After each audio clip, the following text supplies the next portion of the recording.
Lydia, apa kamu tahu kalau kamu kerja di perusahaan mama kamu?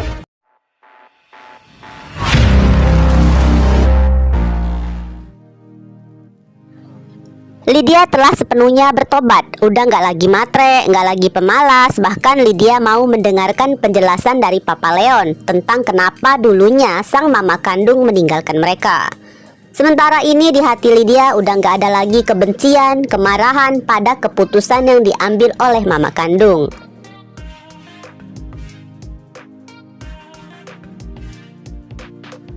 Sekarang harapan terbesar Lydia suatu saat bisa memperkenalkan dirinya pada Akila bahwa mereka adalah saudara kandung. Dan kali ini murni karena rasa cinta keluarga sedara. Bukan lagi pakai embel-embel Akila harus memberi bantuan ekonomi segala pada mereka.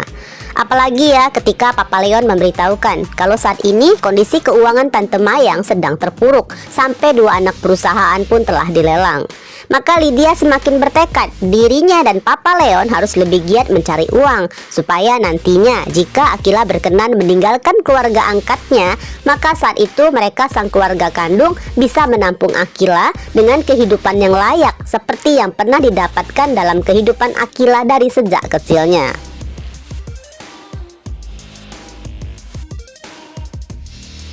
Sebagai seorang ayah, Leon sangat terharu dengan perubahan dan niat tulus Lydia tersebut. Masalahnya, Leon agak pesimis. Sebesar apapun rasa rindu dan keinginan mereka berkumpul bersama, itu hanya punya kemungkinan yang sangat kecil.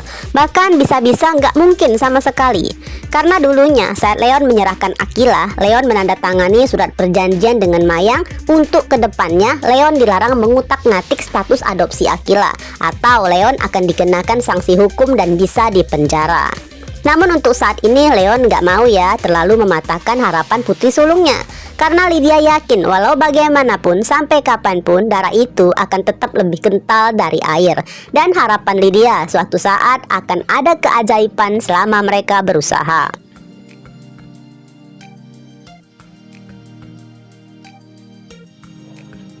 Lydia pun terus berusaha membuktikan tekadnya dengan terus berjuang untuk meraih harapan mulianya.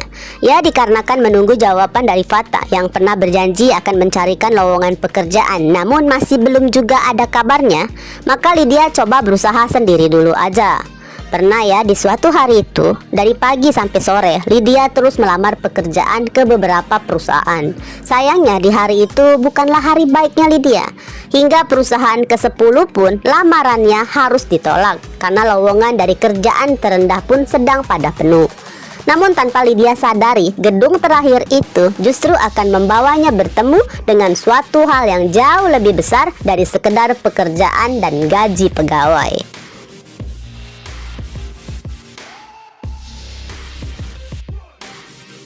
Namanya kehidupan selalu ada proses, lika-liku, rintangan, dan juga yang namanya kebetulan. Nah itu pun yang dialami Lydia di hari itu. Lamarannya emang telah ditolak.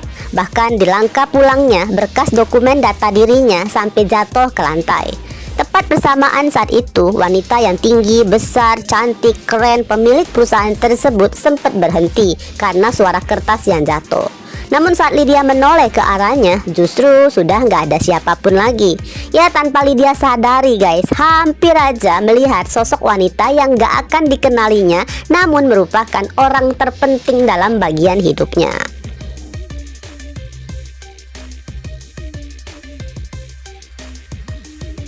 Lydia pun melanjutkan langkahnya keluar dari gedung itu dengan perasaan nelangsa. Lydia coba menghibur diri dengan duduk di seberang rumah yang ditempati adiknya. Pas banget saat itu Akila sedang mengantarkan Harry yang baru mau pamit pulang. Ya walaupun cuma melihat adiknya dari kejauhan, namun rasa rindu itu kembali memicu semangat Lydia untuk nggak patah semangat terus mencari pekerjaan.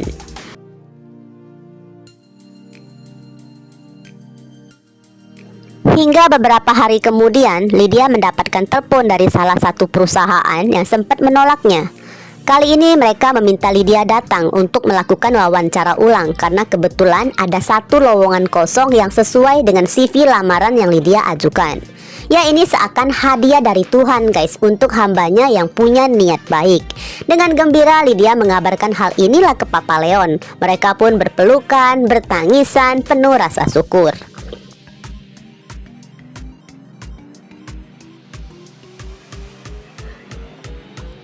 Lalu hari pertama mulai bekerja pun tibalah. Papa Leon meluangkan waktu mengantarkan Lydia berangkat ke kantor barunya. Deja vu dikit ya, mengenang dulu pernah Papa Leon mengantarkan putrinya masuk sekolah di hari pertama.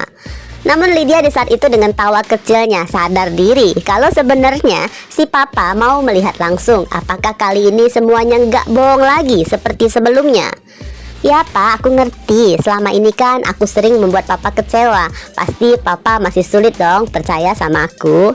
Ini Nadia nanyanya pakai nada super lembut dan senyuman tulus banget guys. Alhasil hati Papa Leon makin lebih tenang.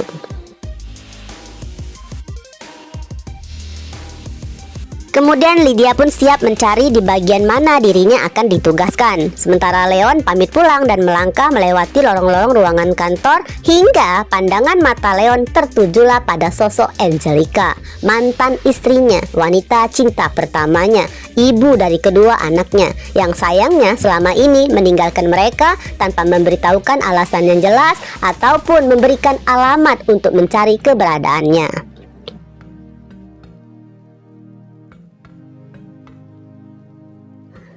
Setelah belasan tahun mereka nggak pernah bertemu, ini merupakan kedua kalinya Leon melihat Angelica lagi. Sebelumnya tanpa sengaja mereka bertemu di teras kafe. Saat itu Angelica sedang bersikeras menarik Adit untuk pulang. Namun Angelica mendadak memilih berlalu pergi. Boro-boro mau nyapa, noleh aja kagak. Seolah nggak mengenalinya atau pura-pura nggak melihat Leon yang saat itu sangat syok menatapnya. Nah jadinya kali ini Leon minder, sadar diri, mengira ya mungkin Angelica emang gak mau kehidupannya diganggu, atau malah Angelica emang gak berniat mengetahui kabar mereka lagi. Namun Leon penasaran kenapa Angelica di kantor itu, dan baru deh dari salah satu karyawan memberitahukan bahwa Angelica adalah pemilik perusahaan tersebut.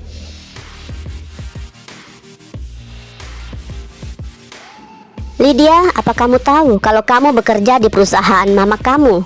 Pertanyaan ini langsung terbersit di pikiran Leon saat itu guys. Secara personal Leon sadar banget dirinya dan Angelica hanya sebatas mantan suami istri.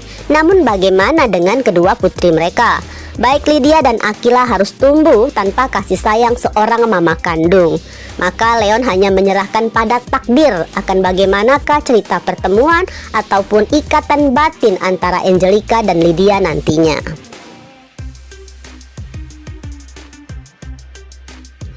Di pekerjaan barunya, Lydia ditugaskan masih di tingkat karyawan biasa. Sementara jadi bagian yang bawa-bawa dokumen, fotokopi dokumen, mengantarkan dokumen ke atasan.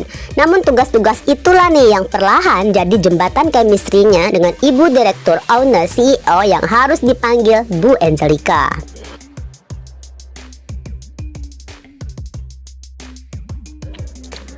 Nah guys, kita masih harus menunggu lagi proses pertemuan yang harusnya ya menimbulkan getaran ikatan batin sebagai ibu dan anak. Harusnya ada adegan baik Angelica dan Lydia sama-sama punya perasaan yang aneh satu sama lainnya. Karena kan dulu Lydia sempat disusui, dirawat hingga usia Lydia sekitar 3 tahunan. Beda dengan Akila yang baru lahir, bahkan belum sempat dikasih nama, Angelica terpaksa harus tega meninggalkan mereka semua.